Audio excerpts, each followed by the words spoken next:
Part 2 ang pagpapatuloy. At ngayong ang ruby ring na yon ay lamagay sa daliri ni Linger, biglang may naisip si Linger.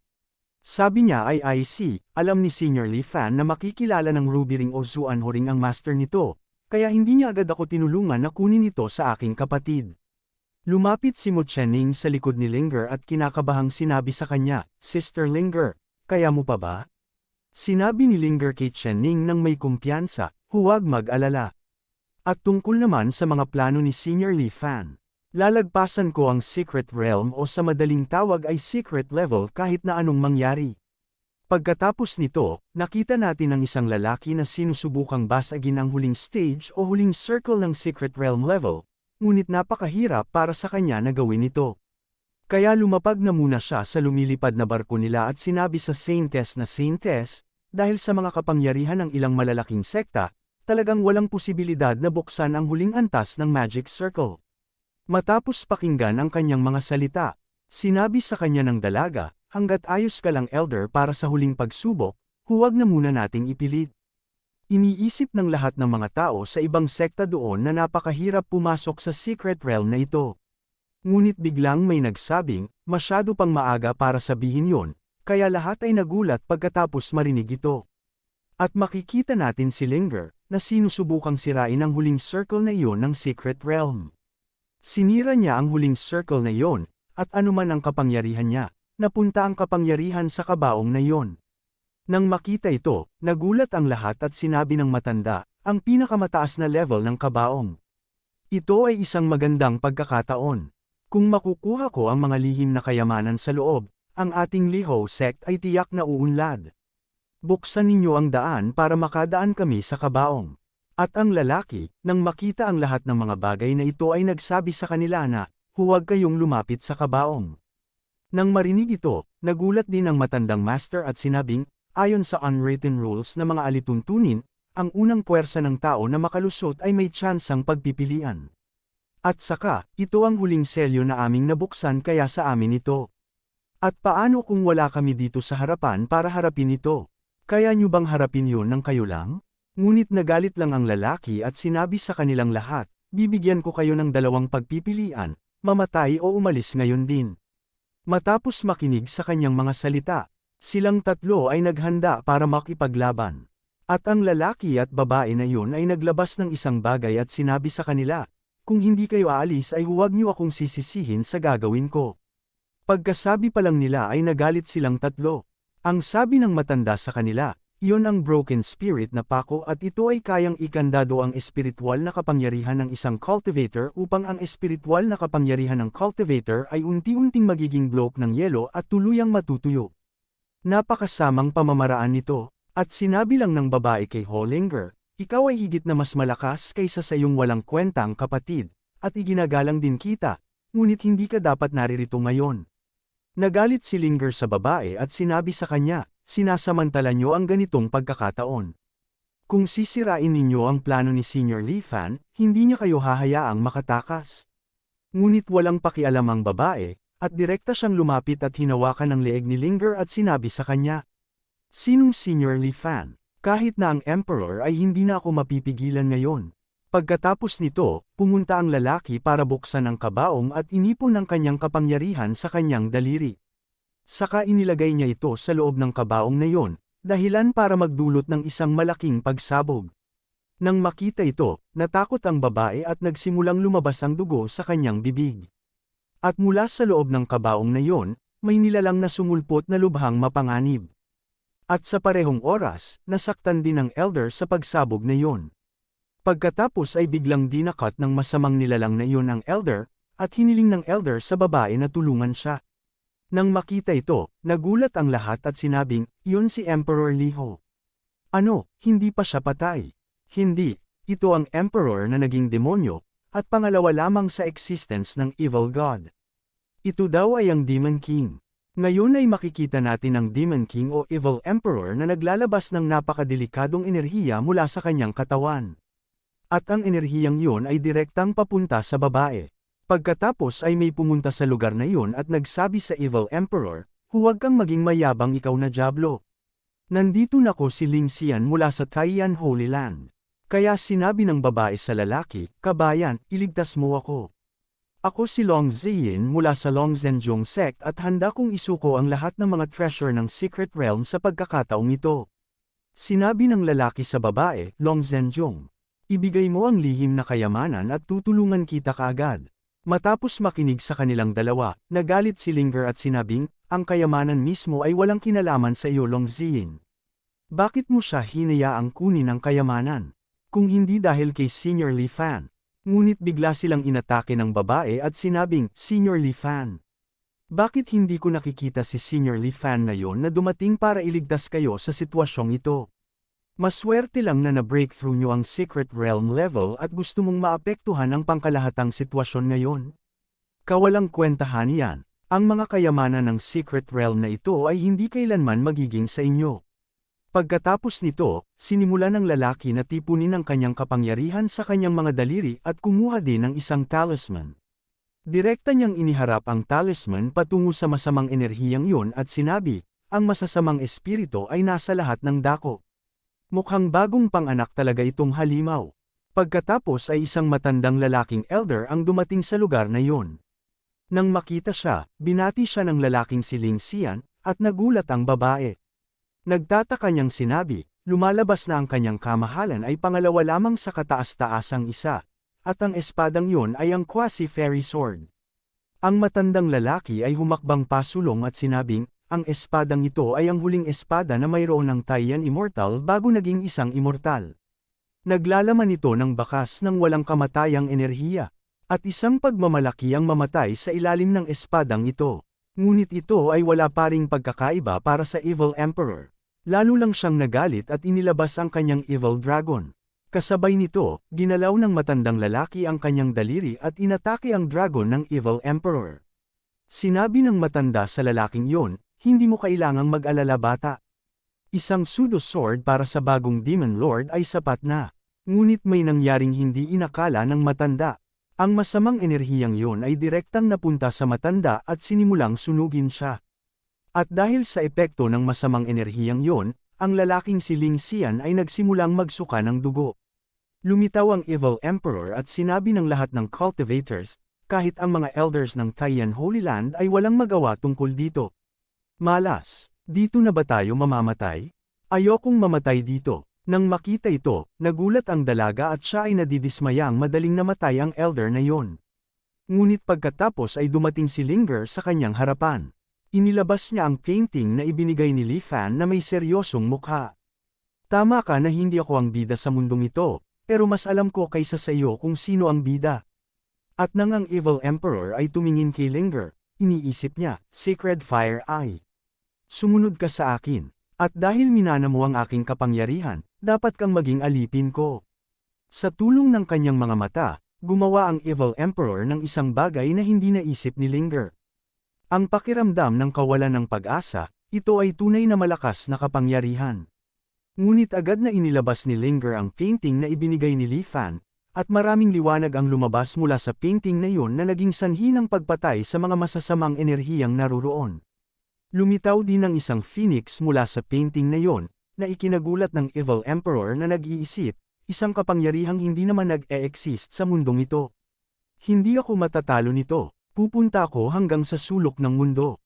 Ngunit nang ang Evil Emperor ay gagamit na ng kanyang kapangyarihan, ang kanyang kapangyarihan ay hindi gumana dahil ang painting ay nagsimulang higupin siya sa loob mismo. At sa loob ng ilang sandali, ang Evil Emperor ay nawala. Nang makita ito, nagulat si Linger sa nangyari. Kasabay nito, si Mu Chenning ay pumunta sa likod ni Linger at sinabi sa kanya, "Sister Linger, nagawa mo.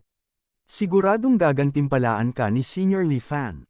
At ngayon ay maraming tao ang bumati kay Linger, ngunit ang babae ay labis na natakot at sinabing, "Ang Demon King na kahit ang Taiyan Holy Land ay hindi kaya matalo ay nilamon ng scroll ni Linger.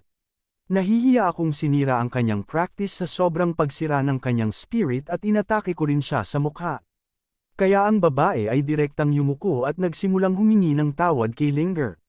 Ngunit sinabi lang ni Linger sa kanya, "Alam mo bang muntik mo nang sirain ang mga plano ni Senior Li Fan? Gumawa ka pa ng mga nakakainsultong komento tungkol kay Senior Li Fan. Alam mo bang napakadali para sa kanya na burahin ang iyong cultivation? Kaya inilabas ng babae ang pako kanina para gamitin sa kanyang sarili at i-lock ang sariling spiritual power. At saka yumuko at humingi ng tawad kay Linger, pagkatapos ay umalis si Linger. At pagkatapos ay nilapitan na ni Linger ang treasure item, ang supreme magical weapon ng Supreme Liho, City of God's Channel. Sinasabing ito ay gawa sa 10,000 taong gulang na kahoy o Shuano wood at ang daw yun ng Supreme Liho's life ay tinunaw dito. Kaya tuwang-tuwa silang tatlo matapos makuha ang kayamanang ito.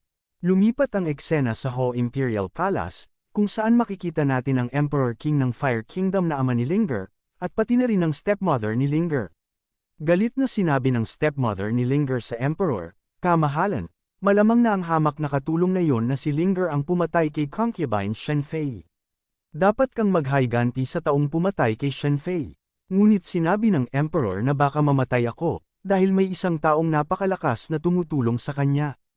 Matapos makinig sa mga salita ng Emperor, siya ay tumahimik at hindi makapagsalita ng anuman. Pagkatapos ay ipinatong ng Emperor ang kanyang kamay sa kanyang ulo at sinabing, "Pumunta ka, gawin ang aking utos at anyayahan si Prinsesa Linger pabalik dito. Itatalaga ko siya bilang Empress ng susunod na henerasyon ng buong imperyo." Pagkaraan ng ilang oras, nakita natin si Li Fan, at dumating si Linger sa lugar na iyon. Sinabi niya kay Li Fan, "Salamat Senior Li Fan para sa painting, natapos ko na itong gamitin at ngayon ay ibinabalik ko na ito sa iyo." Ngunit sinabi lang sa kanya ni Li Fan, "Ang painting ay orihinal na ibinigay ko sa iyo, kaya hindi mo na kailangang ibalik ito sa akin. Ngunit ang block ng kahoy na ito ay medyo interesting, mas maganda ito kaysa sa karaniwang kahoy na panggatong." At tinanggap ni Li Fan ang kayamanang iyon at tinitingnan ito. At iniisip niya, kung titingnan mong mabuti, ito ay isang magandang material para sa pag-ukit. Kung iisipin, ang aking carving skills o kasanayan sa pag-ukit ay itinuturing na hindi nagkakamali, at tiyak na magkakahalaga ito ng mataas na pera kung ibebenta ko ang mga ito. Ito ay isang magandang material para sa pag-ukit. Tutulungan ko na lang ulit sila, kung tutuusin. Nakakaawa ang mga pulubi na taong ito. At nagulat silang tatlo at tumingin kay Li Fan ng mabuti. Pagkatapos, si Li Fan ay naglabas ng kutsilyo at sinabi sa kanila, "Ngayong alam na ninyo na mayroon na akong kaunting pangunawa sa pag-uukit, ibibigay ko ito sa inyo muli. Tutulungan ko kayong muli." Ang kutsilyong pang-ukit na ibinigay ng sistemang ito ay napakatibay pa rin at madali pa rin itong ay pang-ukit. At nagulat ang nakadilaw na elder matapos makita ang kutsilyong yun at sinabing, ang kutsilyong pang-ukit ay napakagandang produkto. At ito ay halos kasing lakas ng painting na ginamit ni Linger. Sabi naman ng matanda, "Hindi ka panipaniwala. Malinaw kong nararamdaman na ang inuukit ng kutsilyong yun ay mismong ang Tao, Heaven and Earth." Ngayon, sinimulan ni Li Fan ang pagdidisenyo ng kayamanan na yun sa tulong ng kutsilyong yun. At hinay pa niya ang kayamanan na yun at ginawa itong isang magandang palasyo, na kung saan gulat na gulat ang lahat nang makita nila ito at napaiyak sa tuwa. At sa wakas, ginawa ni Li Fan ang kayamanan na yun sa anyo ng isang palasyo. Kaya sinabi nilang apat, isang tunay na hindi magagapi na kayamanan, maaari itong maging isang pinakamataas na level ng kapangyarihan. Ang bagay na ito ay dapat lamang nag-exist sa kalangitan, ibibigay lang ito ni Senior Li Fan. At gusto ni Li Fan na ibigay ang kayamanang yun kay Linger, na ikinagulat ng lahat lalo na si Linger. At kinuha ni Linger ang kayamanang yun at nagpapasalamat kay Li Fan. May iba pang ibinigay si Li Fan kay Linger at sinabing, "Narito ang ilan pang mga dekora sayon. Ibibigay ko ito sa iyo." At ibinigay na nga ito ni Li Fan. Nagpapasalamat ang matandang master kay Li Fan sa paggawa ng lahat ng ito. Kasabay nito, ang isa pang elder ay tumitingin sa bagay na yun at nag-iisip, sa pagkakataong ito, ang ibinigay ni Senior Li Fan ay tiyak na isang kayamanan na maaaring idola ng dalawang dalaga sa kanilang panghabambuhay na practice sa cultivation. Dinampot ni Li Fan ang pasang yun at sinabi sa kanila, "Hindi naman ganoon kaseryoso ito, regalo ko lang yan. Kung gusto nyo akong pasalamatan, bakit hindi nyo sabihin sa akin ang isang bagay na kawili-wili tungkol sa panlabas na mundo ng mga immortal cultivators? Ako ay isang simpleng tao lang na naninirahan sa isang nayon na ito at hindi pa ako nakakalabas kahit kailan dito." Pagkatapos makinig sa mga salita ni Li Fan, silang tatlo ay nagulat. Nagsimula silang mag-isip, "Senior Li Fan, Sa wakas ay oras na para sa misyon.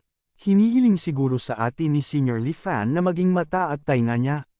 Sinabi ng matandang Master kay Li Fan, dadaanan namin ang apoy at tubig para sa iyo Senior Li Fan, gagawin namin ang lahat. Binati ng lahat si Li Fan. Nang makita ito ay naisip ni Li Fan, bakit ganito umasal at kumilos ang mga cultivators na ito sa bawat pagkakataon. Gusto ko lang marinig sa inyong kwento, nakakahiya tuloy.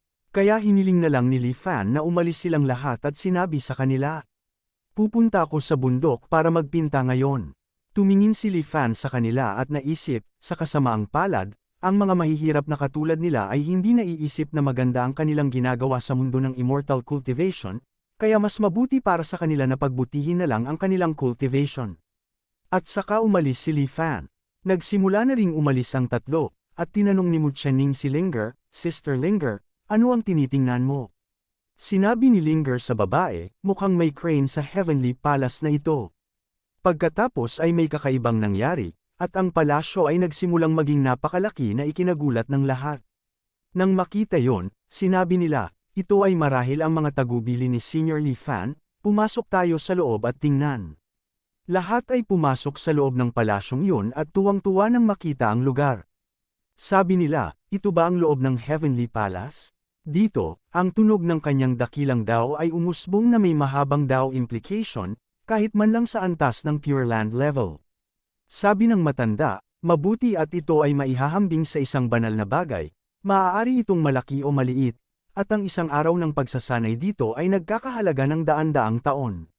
Sa palagay ko ay ibinigay ito sa amin ni Senior Li Fan upang mabilis kaming lumakas at makabuo ng puwersang may kakayahang gumawa ng mga bagay para kay Senior Li Fan.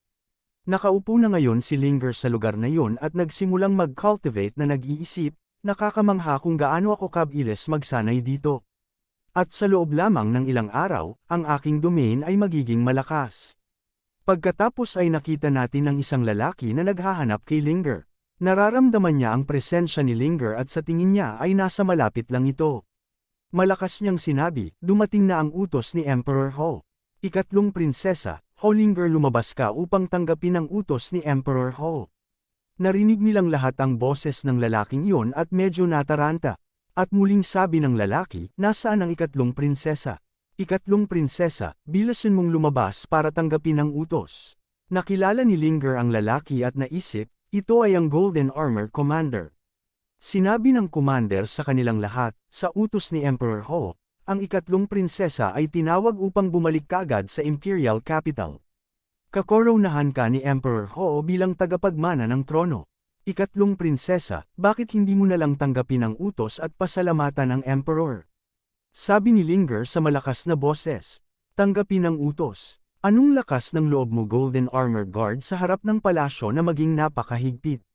Minamaliit mo ba ko? Nagalit ang commander at idiniin ang kanyang punto at sinabing, ikatlong prinsesa, kahit na ikaw ay may marangal na katayuan, hindi kailanman hinusgahan ng Ho Kingdom ang iyong katayuan mula nang isinilang ka. Kung wala kang natatanggap na tulong sa isang malakas na senior master at umaasa lang sa sarili mong lakas, natatakot ako na ikaw ikatlong prinsesa ay hindi makakakuha ng kahit anong posisyon sa maharlikang pamana ngayon, di ba?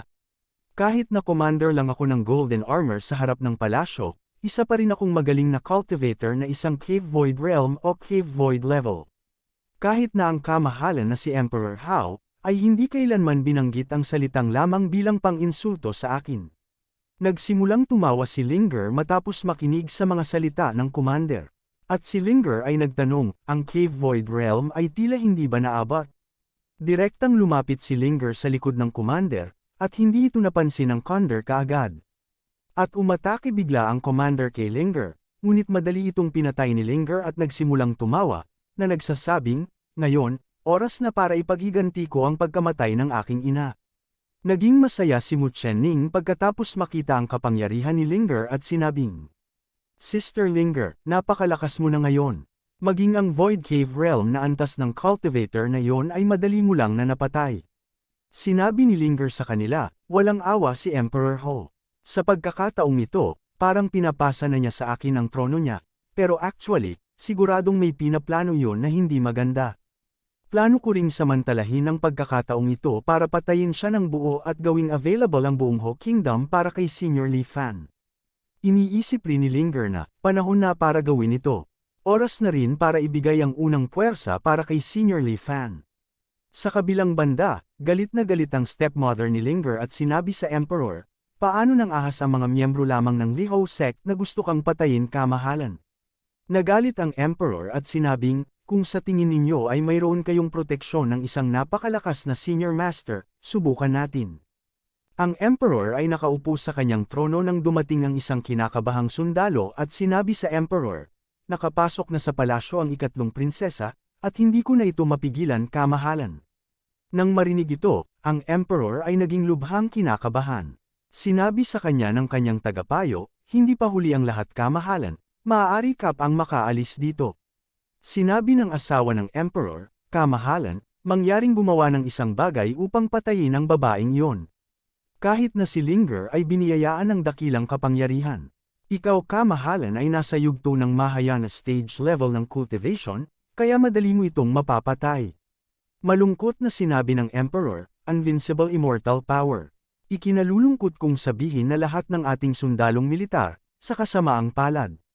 At biglang sinimula ng Emperor na salubungin si Linger at binuksan ang pinto, at masigasig na sinabi, anak ko, nais kong batiin ka ngayon sa iyong pagluklok sa posisyon ng Reyna o Panginoon ng Kaharian ng Ho Kingdom. Hindi gusto ni Linger ang ugali ng Emperor at sinabi niya sa kanya. Kaya nga ayoko pumunta sa palasyo na ito, dahil lagi kang nasa ibabaw at mababa ang tingin mo sa iba. Sinabi ng Emperor, malapit ka ng maging pinuno ng Ho Empire, at maaari mo ring baguhin ang lahat ng hindi kasiya siyang tuntunin dito. Mababago natin ang lahat sa Ho Empire. Maaari mo ring sundin ang pinapangarap na gusto ng iyong ina. Naaalala mo pa ba ang sinabi ng ina mo sa akin?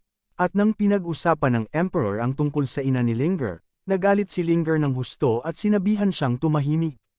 Na nagsasabing, hindi ka karapat-dapat na banggitin ang aking ina. Hindi ito 15 years ago. At hindi na ako maliit na bata para mautos sa salita mo. Namatay ang aking ina dahil sa iyo, ngunit ngayon ay hindi na ako mananahimik lang. Sabi ng Emperor, naaalala mo ba na ang iyong ina ang aking tunay na mahal, at mahal na mahal din niya ako? Kung hindi, paano siya namatay para sa akin? Linger, alam kong may puot ng galit ka, kaya ngayon ay papatunayan ko ito sa iyo. At biglang hinawakan ng Emperor ang leeg ng kanyang asawa at sinabi kay Linger, ang lahat ng ito ay nangyari dahil sa kanya. Pinatay ng Emperor ang kanyang asawa and stepmother ni Linger at sinabing, pinatay niya ang iyong ina noon at matagal ko na siyang gustong patayin, ngunit hindi ko ginawa dahil ito ay para lamang sa katatagan ng ating imperyo. Ngayon ay oras na para ipaghiganti ang iyong ina. Marahan na sinabi ng Emperor, halika, anak ko, isusuot ko sa iyo itong robe at simula ngayon, ikaw na ang Emperor ng ating imperyong Ho Kingdom. Tutulungan kitang pamahalaan ang imperyong ito ng maayos. Ngunit alam ni Linger ang intensyon ng Emperor at sinabi sa kanya, walang hiya. Hindi na kailangang makipag-away sa iyong asawa. Ngayon, mamamatay kayong dalawa at ililibing kasama ng aking ina. Tinanong ng Emperor si Linger, pwede pa ba natin itong pag-usapan? Ngunit tumanggi si Linger. Nang marinig ito, ang Emperor ay wala nang natitirang pagpipilian at sinabing, nakiusap ako sa iyo ng mabuti, ngunit napakatigas ng ulo mo. Kung ganoon nga, huwag mo akong sisisihin sa pagiging malupit. At ngayon ay sinimula ng Emperor na magkuha ng enerhiya, kaya naging alerto si Linger dito. Galit na sinabi ng Emperor, dahil dito, may ugat ng Earth Fire. Sa loob ng maraming henerasyon, inalagaan ito ng ating mga ninuno ng imperial na pamilya sa kanilang buhay. Ang mga buto ng mga bangkay na nakabaon sa loob ay matagal nang nagbigay ng espiritu sa Earth's fire veins. At kapag ito ay nagsama-sama, ito ay sapat na makapangyarihan upang sunugin ang mga immortal cultivators. Ang mga mata ng Emperor ay pumuti habang siya ay nagsasabing, ako ang tunay na fire dragon. Kahit ang mga immortal cultivator, kahit personal na dumating ang senior master na tumutulong sa inyo, hindi ito sapat para talunin ako. At biglang inilabas ni Linger ang Heavenly Palace. Inatake ng Emperor si Linger gamit ang apoy, ngunit winasak lang ng Heavenly Palace ang dragon, dahilan upang maputol ang isa sa mga braso ng Emperor. Nang makita ito, hindi makapaniwala ang Emperor kung anong uri ng mahiwagang sandata yon. Humakbang si Linger at sinabing, ang pinakamahalagang tuntunin o rules na dapat baguhin sa imperyo ay ang mga walang kwentang rules ng walang kwentang Emperor. At sa mabilis na sandali, pinatay ni Linger ang Emperor. Saka dinampot ang korona ng Emperor at sinabing, Ina, napaghigantay na kita ngayon sa kanila. Matapos patayin ng Emperor, naghahanda na sila ngayon para sa koronasyon ni Linger. Dumating ang dalawang elder na lalaki mula sa magkaibang Holy Land at binati si Linger. Sabi ng isa sa mga elder, Empress Ho Linger, hindi na ako magpapaligoy-ligoy pa. Sa pagkakataong ito, pumunta kami dito dahil gusto naming makita ang senior na nagbigay ng painting. Ito ay may kaugnayan sa kaligtasan ng Xuanshan Realm sa nabuhay na Demon King. Sabi ng pangalawang elder, natuklasan namin na may nakatago sa kailaliman ng Kangli Mountain na maaaring makapagpabago sa pag-iral ng bundok. Ito ang tiyak na dahilan kung bakit ang Demon King ay muling nabuhay noong nakaraan. Bukod pa rito, 3 araw na ang nakakalipas, ang messenger o tagapaghatid ulat ng Evil God ay bumaba sa bundok Kangli. At ang kanyang layunin ay tila yaong artifact na painting na nakapaghigop sa Demon King. Kapag nagtagumpay ang Evil God o ang masamang Diyos at nagawa niya bilang kanyang base ang Kangli Mountain upang baguhin ang lahat ng bagay sa bundok. Ito ay magiging kapahamakan para sa buong Southern Part Region at maging ang Xuanshan Realm. Ang Xuanshan Realm pala guys ay katulad ng Earth sa kanila. At sa makatuwid, nais ng aming dalawang Holy Land na makipagtulungan sa Senior Master na may-ari ng painting upang protektahan ang Xuanshan Realm. Nakikinig sa mga salita ng dalawang elder na yon, nag-iisip si Linger, akala ko gusto lang ni Senior Li Fan na supulan ng mga demonyo, ngunit lumalabas na may ganoong bagay sa Kangli Mountain. Ngayon tila ang mundo sa mga mata ni Senior Li ay malayo sa aming imahinasyon. Ang laro ng chess ni Senior Li ay masyadong mataas, masyadong malaki, isang bahagi lang nito ang nakikita naming mga langgam. Pagkatapos ay sinabi ni Linger sa dalawang elder na yon, maaari kong isama kayong dalawa para makilala si Senior Li. Ngunit kung makikilala ninyo siya o hindi ay nakasalalay ng buo sa swerte lamang kung nandoon siya. Kaya ang parehong elder ay nagpasalamat kay Linger. Pagkalipas ng 2 araw, 2 dalagang babae ang patungo sa bundok sa pamamagitan ng lumilipad na barko. Ang mga taong yon ay nagsasabi, karapat-dapat sa mga sinabi ng mga matatandang ninuno. Sa unang tingin, ito ay parang isang natutulog na dragon. Sabi ng naka-pink, Sister Nanfeng, nabalitaan ko na ang demonyong lumitaw dito kamakailan lang ay diniin hanggang mamatay ng isang painting lamang. Hindi ko talaga alam kung anong klaseng tao ang nakapagpinta ng ganoong painting. Ziling ang pangalan nitong babaeng pink na buhok at Nanfeng naman ang pangalan ng babaeng itim ang buhok na ito. Pagkatapos ay naramdaman nila ang isang aura ng espiritual na kapangyarihan sa harapan. Pareho silang nagulat at sinabi ni Ziling, ito ang Taoist Rime of the Holy Pen. Ito ay tumataas sa langit. Paano ito posible, na maimpluwensyahan ng isang spirit class level na lumilipad na barko mula sa ganoon kalayo? Nakakatakot ang Taoist Rime na ito. Hiniling ni Ziling kay Nanfeng na samahan siya sa lugar na iyon.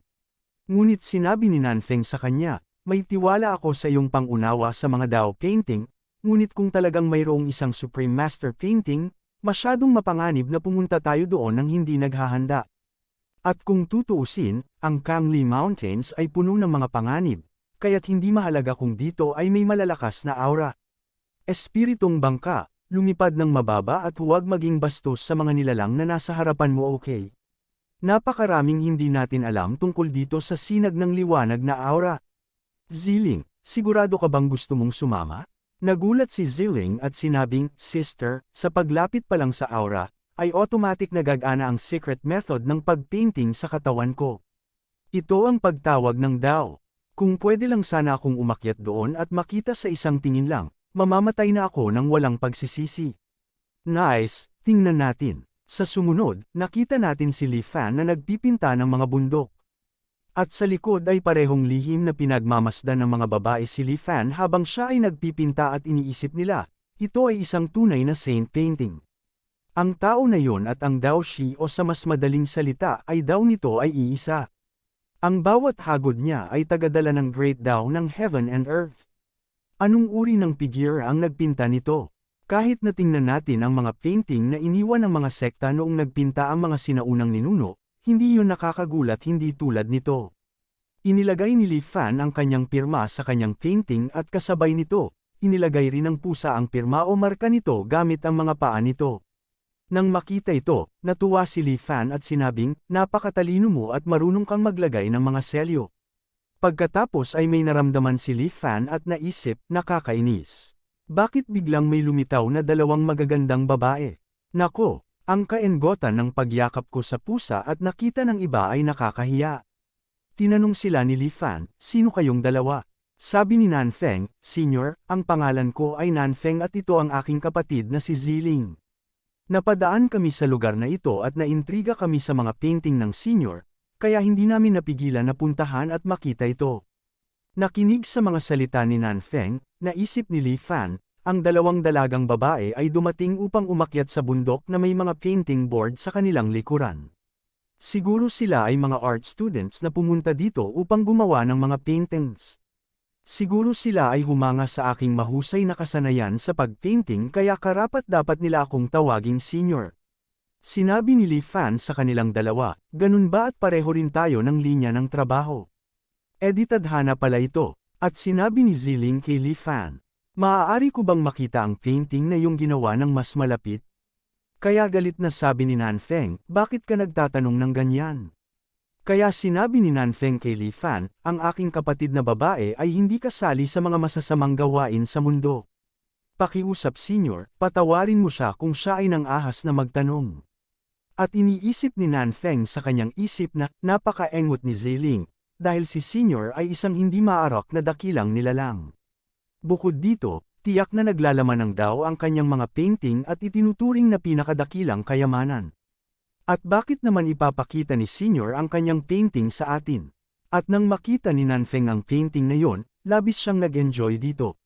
Gustong-gusto niya ito, at sa loob ng ilang sandali, nagsimulang tumaas ang kanyang antas o level, ika-5 antas ng Yuanying hanggang ika-6 na antas ng Yuanying hanggang ika-7 antas ng Yuanying hanggang ika-9 na antas ng mga cultivation ng Yuanying.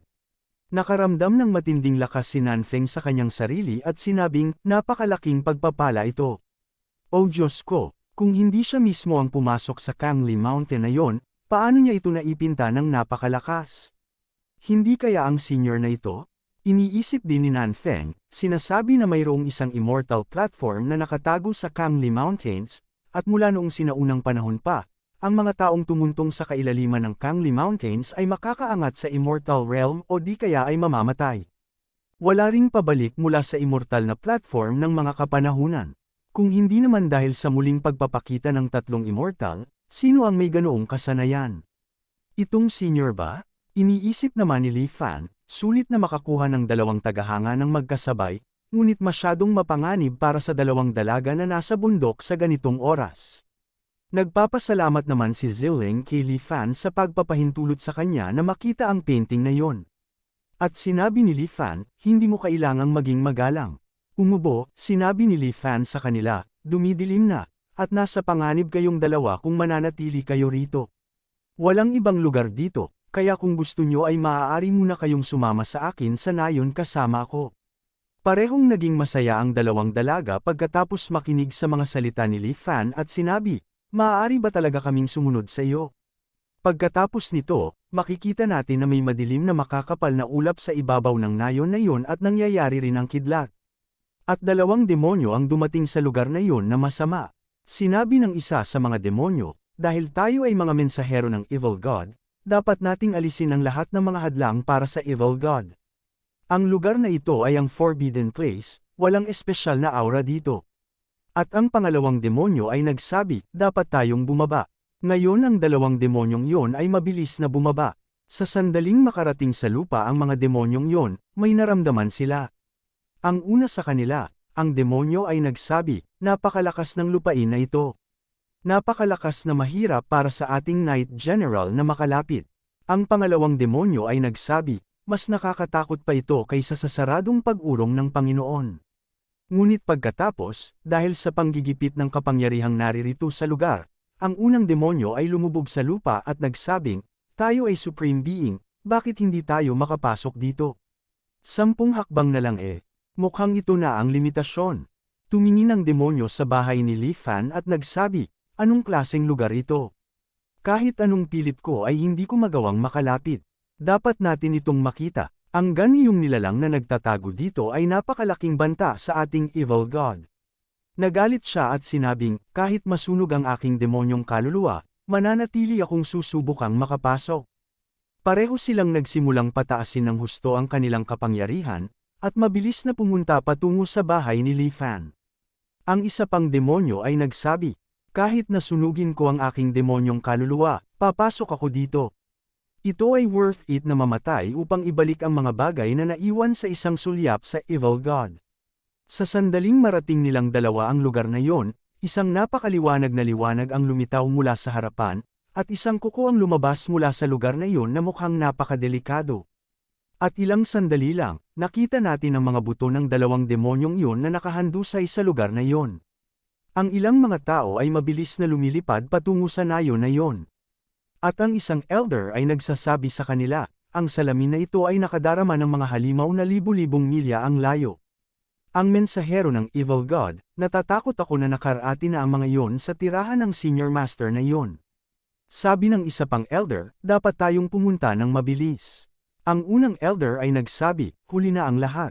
Natatakot ako na marahil ang dalawang panig ay nag-aaway na, at sa paghusga mula sa reaksyon ng aking mahiwagang salamin, ang mensahero ng evil god ay mas malakas kaysa sa iyo at sa akin. Umaasa ako na ang senior ay makasurvive sa mga mensahero ng sandali pa. Bibilisan ko na para tulungan siya.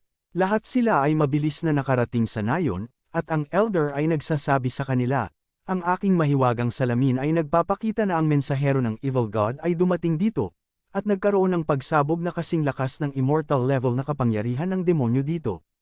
Ngayon ay nakarating na silang lahat malapit sa bahay ni Li Fan. Habang nakatingin sila sa unahan, nagulat sila nang makita ang mga buto ng dalawang demonyong iyon na nakahiga sa harapan nila. Sinabi sa kanila ng elder, ito ay ang Demon Yaksha Bone. Demon Bone Yaksha, baka ito ang dalawang demonyong general. Ngunit si Mu Qianning at si Linger ay walang maintindihan pagkatapos tingnan ang mga buto, ano ang bagay na ito pagkatapos ng lahat. Sinabi sa kanila ng elder, ang Yaksha Bone ay isang bagay na mangyayari sa isang Yaksha Demon General pagkatapos nilang mamatay. Nangangahulugan nito na parehong patay na ang Yaksha Demon General, at sila ay patay sa harap ng pinto ng senior. Ngunit pareho pa rin silang dalawa na hindi naiintindihan ang anuman, kaya sinabi ng pangalawang elder, ang lakas ng senior na ito ay hindi lamang nahigitin ang supreme level cultivator, kahit ang immortal level cultivator ay mahihirapan na pantayan ang senior. Sinabi rin ng unang elder, ang nilalang na tulad nito, hindi nakakagulat na naglakas loob itong magdisenyo at naghihintay lang para sa evil god. Ang dalawang elder na yon ay nag-iisip, bilang supreme beings sa Holy Land o banal na lupain, hindi tayo unreachable na mga immortal, ngunit ang madaling pumatay ng isang immortal gaya ni Senior, dapat siyang respetuhin kesa katakutan. Kaya sinabi ng Senior kay Mu Qianning at Holinger ay, Koring Daoist, maaari niyo na ba kaming ipakilala sa Senior Master ninyo sa mas lalong madaling panahon? Pagkatapos ay dumating si Li Fan sa lugar na yon at nagsabi, Mu Qianning, anong ginagawa mo dito? At nakita rin natin si Li Fan na dumating kasama ang dalawang babaeng yon. Kaya binati ni Mu Qianning at Linger si Li Fan, at sinabi ni Li Fan sa kanila na hindi na kailangang maging magalang. At nang pareho silang tumingin kay Elder Li Fan, sinabi nila, hindi, ang senior na ito ay tila kakagaling lang sa labas. At saka wala man lang bakas ng labanan. Hindi kaya nakatagpo ng Yaksha Demon General ang senior na ito?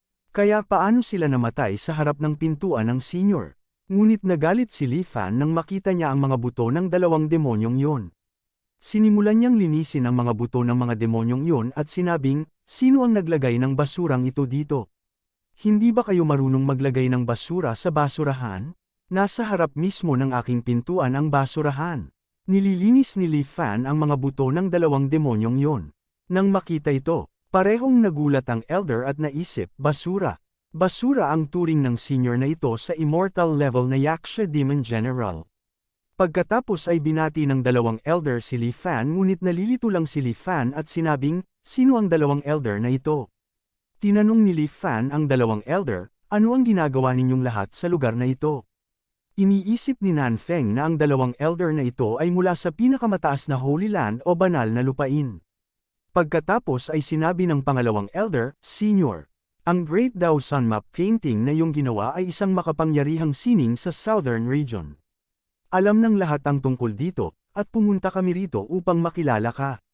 Si Li Fan ay naging napakasaya pagkatapos na marinig yon. Iniisip niya, mukhang naging popular si Linger sa isang auction o sa isang lugar dahil sa ibinigay kong painting. Marahil ay nagpunta rito ang mga taong ito upang bumili ng aking paintings. Pagkatapos ay sinabi ni Li Fan sa parehong elder, kung gayon, mangyaring sumama kayo sa akin sa loob sandali upang makipag-usap.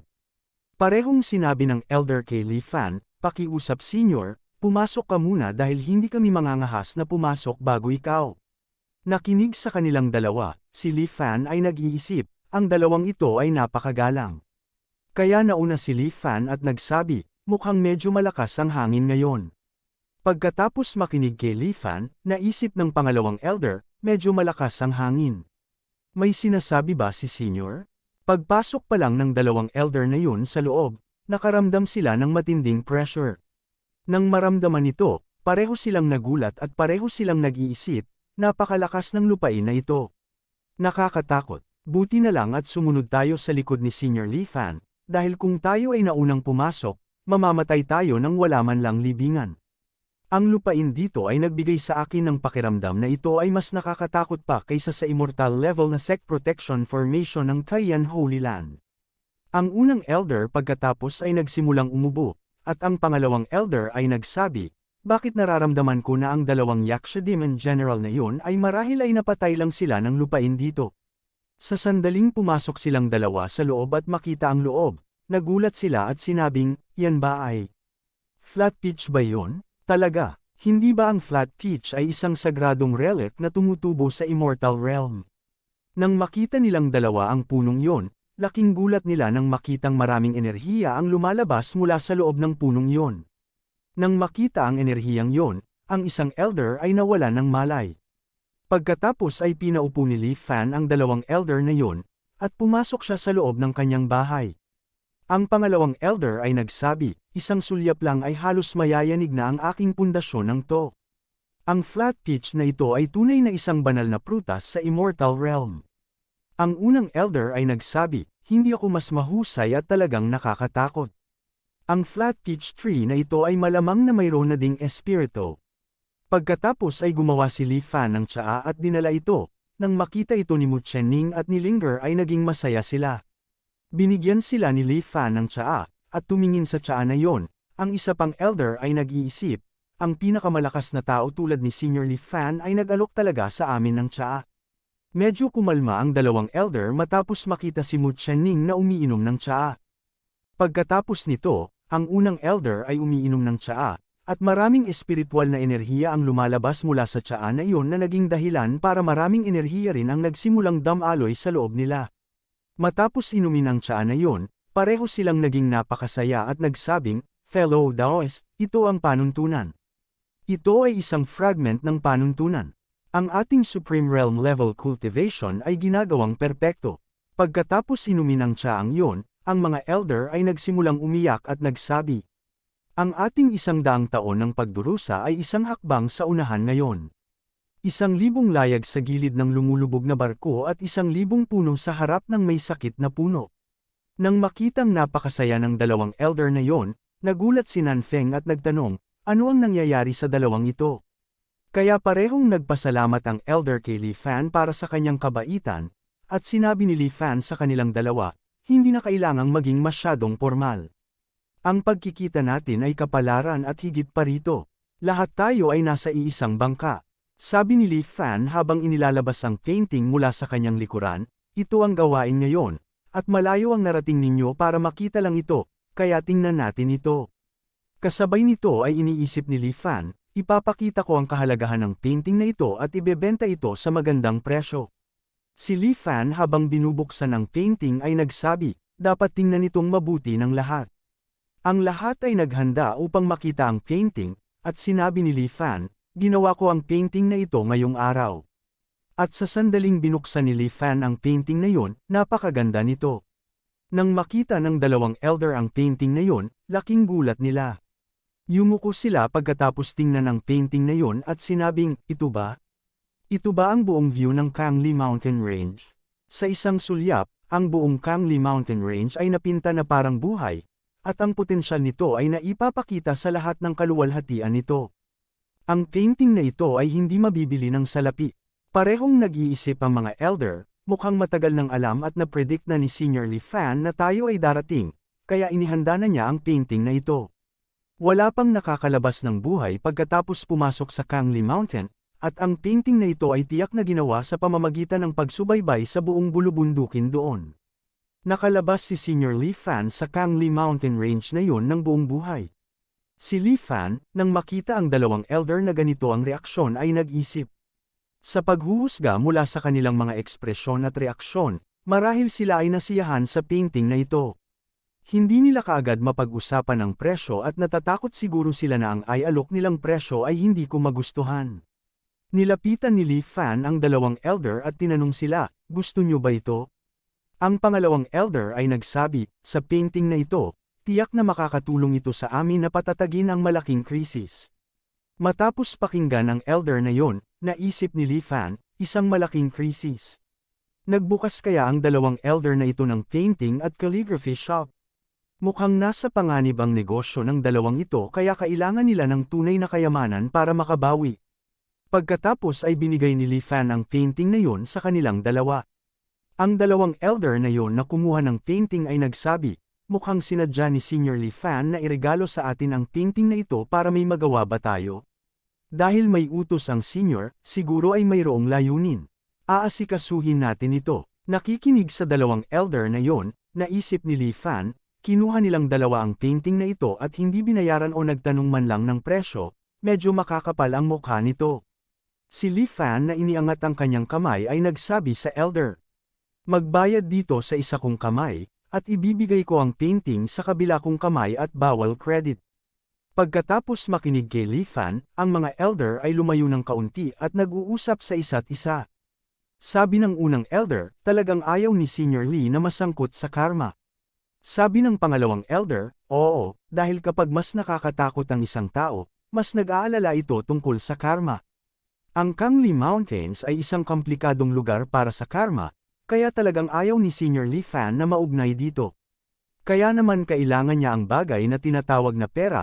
Sa ganitong paraan, malulutas ang sanhi at bunga ng karma. Ang unang elder ay nagtanong, ngunit ang mga espiritong bato o pera ba ay kapaki-pakinabang para kay Senior Li? Ang pangalawang elder ay naglabas ng isang kahon at ang unang elder ay naglabas din ng isang kahon. Pareho silang magkasamang nagsimulang ibigay ang dalawang kahon na yun kay Li Fan at sabi nila, ito lang ang mayroon kami at sana ay tanggapin. Natuwa si Li Fan sa kahon na yun at naisip, hindi ito magaan. Pilak ba ito o ginto? Parehong elder ay mapagbigay. Umupo si Li Fan dala ang dalawang kahon na yun at sinabi sa kanila, salamat sa inyong dalawa sa pagpunta at kung may kailangan pa kayo sa hinaharap, maaari kayong pumunta sa akin palagi. Matapos pakinggan si Li Fan, parehong naisip ng mga elder. Sa hinaharap, parang nahuhulaan na ni Senior Li Fan kung ano ang mangyayari sa future. Mukhang inihanda na niya ang malaking pangyayari. Pareho nilang sinabi kay Li Fan, salamat senior. Lubos kaming nagpapasalamat at nagpapalam na kami sa iyo. Babalik kami ulit para magbigay galang sa iyo Senior Li sa susunod. Kaya sinabi ni Li Fan sa kanilang dalawa, sige, hindi ko kayo pipigilan. Ngayon ang dalawang elder na yon ay umaalis sa lugar na yon. Sabi ng unang elder, nakakatakot talaga ang senior na ito. Basang-basa na ang likod ko sa pawis. Ang pangalawang elder ay nagsabi, noong una ay minamaliit natin si Senior Li sa ganitong lawak. Ngunit ngayon tila siya ay talagang isa siyang immortal level, at ang immortal realm level ay hindi mababa. Mayroon din siyang isang flat peach tree, malamang na siya ay ang senior ni Xianyu. Parehong sinimula ng mga elder na isipin si Li Fan at iniisip, immortal realm. Sa buong kasaysayan, kakaunti lamang ang makalangit na nilalang na maaaring makatuntong sa Immortal Realm level. Ngayon na ang isang master ng Immortal Realm ay bumaba na sa mortal na mundo, marahil siya ay mayroong conspiracy. Ang unang elder ay nagsabi sa pangalawang elder, Brother Dao, sa paningin ni Senior Li Fan, ang ating dalawang banal na lupain ay mga pawn lamang. Ang pangalawang elder ay nagsabi, at hindi lang tayo. Hindi mo ba nakita ang dalawang dalagang babae na nakasunod kay Senior Li Fan na may mga lutes at painting board sa kanilang mga likod? Sila ay mula sa 3 kataas-taasang banal na lupain sa Zhongzhou. Kapwa Daoist, ang lahat ng banal na lupain ay isang pawn lang at isa itong larong chess para kay Senior, hindi lamang para sa katimugang rehiyon. Mahirap isipin kung gaano kalawak si Senior Li. Iniisip ng unang elder, ang banal na lupain ay isang pawn. Pagkaalis nilang dalawa, sinabi ni Linger kay Li Fan, Senior, salamat sa treasure. Nakuha na namin ang Ho Empire at naitatag na namin ang ating foothold, kaya pumunta kami para magulat sa iyo. Si Li Fan ay nag-iisip pagkatapos makinig sa kanyang mga salita, standing firm. Mukhang naibenta nila sa magandang presyo ang painting na ibinigay ko sa kanila. Baka nagbukas pa sila ng isang tindahan o anuman at may matitirhan na din. Si Li Fan na nakangiti ay nagsabi kay Linger, iyan ay mabuti para sa iyo. Magsumikap ka at bubuti ang buhay mo kung handa kang lumaban. Si Mu Qianning at si Linger ay naging napakasaya pagkatapos na makinig kay Li Fan, at sa parehong oras ay pareho silang nag-iisip. Hinihiling sa atin ni Senior Li Fan na magtrabaho ng maayos para sa kanya upang magkaroon tayo ng magandang kinabukasan. Pagkatapos ay sinabi ni Qianning kay Li Fan, siya nga pala Senior, dahil nakuha na ng mga elder kanina na sina Loming at Hong Zuan ang mahalagang painting na yon, tiyak nalilikha sila ng malaking balita sa Southern Region. Kapag dumating ang oras, pupunta ba kami? Nakinig kay Qianning, si Li Fan ay nakangiti at iniisip sa kanyang sarili, haha, ang mga maliliit na kaisipan ng mga taong ito. Si Loming at ang iba pa ay nagustuhan ng aking painting, siguradong isa sa publiko nila ito. Marahil ay magdaraos pa sila ng mga exhibition ng kaligrafya at painting, mga auction, at iba pa. Tiyak na gusto rin nila Mu Qianning na pumunta sa ganoong okasyon at palawakin ang kanilang negosyo. Kaya nagtatanong sila ngayon dahil gusto nilang makakuha ng ilang kaligrafya at mga painting para sa kanilang sarili upang mapatahimik ang kapaligiran. Kaya sinabi ni Li Fan kay Qianning at Linger, kung gusto ninyong umalis, maaari kayong pumunta at kung may kailangan kayo, tutulungan ko kayo. Pagkatapos ay nilagyan ni Li Fan ang tasa ng tsaa at tinanong ang dalawang babaeng sina Ziling at Nanfeng, ano na ang pinaplano ninyong gawin ngayon? Kaya namula si Ziling at sinabing, pwede ba akong matutong magpinta kasama ka Senior?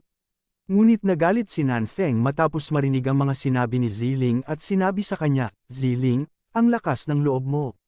Isang malaking karangalan na nga para sa atin na ponlakan tayo ni Senior Li ngayon, paano mo nasabi ang gayong kawalang galang na kahilingan? Matapos makinig kay Nanfeng, tumahimik si Ziling at yumuko. Tumayo si Li Fan at nag-isip, nababother ba si Nanfeng sa tanong ni Ziling? Nag-aalala ba siya na ang pag-aaral ng painting ay maantala ang training ng kanyang kapatid? Well, totoo naman, nag-aalala rin ang pamilya ko noon na baka bumagsak ako sa aking pag-aaral kung patuloy akong magbabasa lang ng mga novel. Humingi ng paumanhin si Nanfeng kay Li Fan at sinabing, I'm sorry Senior. Si Ziling ay bago pa lang sa mundong ito kaya sobra-sobra ang kanyang kahilingan, huwag po sana kayong magtampo. Iniisip ni Nanfeng, Ziling, hindi mo ba naiintindihan? Itong Senior na ito ang pumatay sa Demon King gamit lang ang isang painting ilang araw na ang nakakaraan. Pagkatapos ay lumabas ang isang system notification sa harap ni Li Fan at nakasaad dito, System Task, tanggapin at turuan sila. Kumuha ng 2 tao bilang intern.